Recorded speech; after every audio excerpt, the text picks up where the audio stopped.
Prej përmbytjeve të 4 tetorit, prej përfaqësuesve të pushtetit qendror dhe deputetëve të Vlorës, pati një sër premtimesh edhe publike, të cilat kishin të bënin me hidrovorin e qytetit, madje përfaqësues të lartë edhe të ministrive të linjës të angazhuara në këtë drejtim dhe përfaqësues të qeverisë shqiptare, me zë dhe figur mediatikisht premtuan rikonstruksioni total të hidrovorit kryesor të Vlorës. Premtime këto të cilat u përsëritën gjatë gjithë vitit, sa herë që Vlora zgjuhej në ujë dhe sa herë që qyteti ngryhej i përmbytur.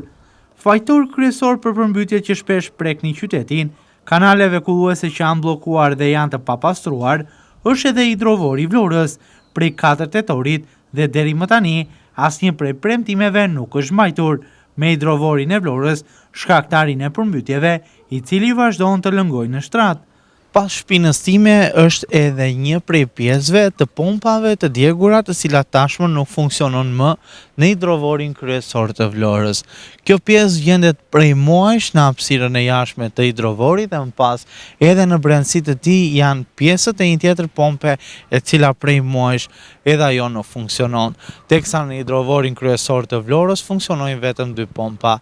Pavarësisht se është premtuar tepër që do të ketë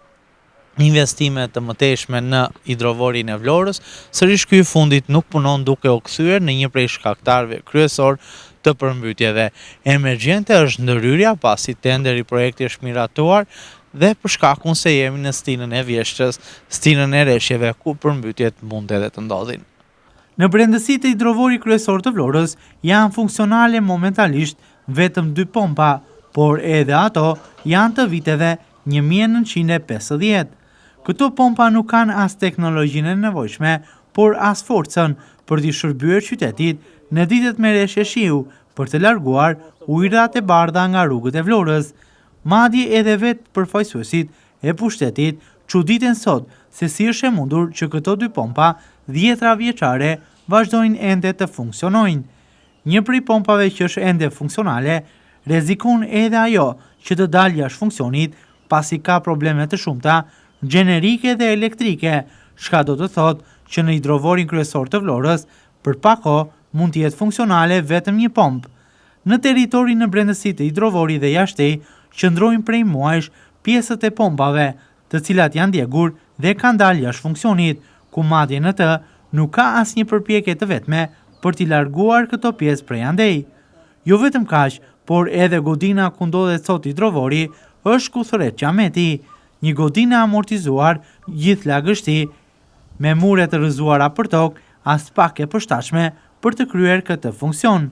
ndërsa dera hyrëse e hidrovorit vazhdon të jetë e mbyllur me çelës, nga frika se mos ndonjë përfaqësues mediash futet në brendësi të tij dhe pasqyron realitetin e hidhur që është lënë ky hidrovor prej vitesh, por dielli nuk mbulohet me shosh, pasi realiteti duket vetëm me një vështrim. Hidrovori që duhet ishte rikonstruktuar apo ndërtuar një i ri vite më parë, sot është kthyer në gangrenën e qytetit, një vend që shkakton një sër problematikash për Vlorën, duke ndikuar në jetesën e banorëve dhe duke ofruar madje një imazh skandaloz për qytetin në sytë e huajve sa herë që Vlora përmbytet.